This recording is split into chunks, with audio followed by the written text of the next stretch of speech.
Duduk, Syabik. Ini tentang kes Aiman yang bawa selian aku tu. Sekarang EAIC sedang buat siasatan. Kebetulan SQ hantar kau untuk uruskan kes ni. Habis tu nak saya tolong apa?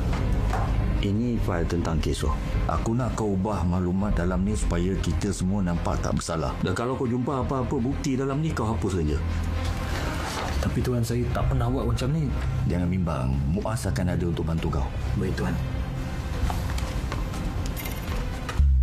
Masuk!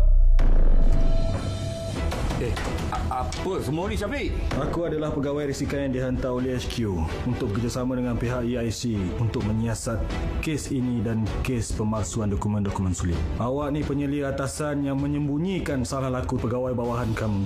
Terima kasih untuk fail ni. Bawa mereka. Kuasa adalah tanggungjawab. Integriti adalah kunci.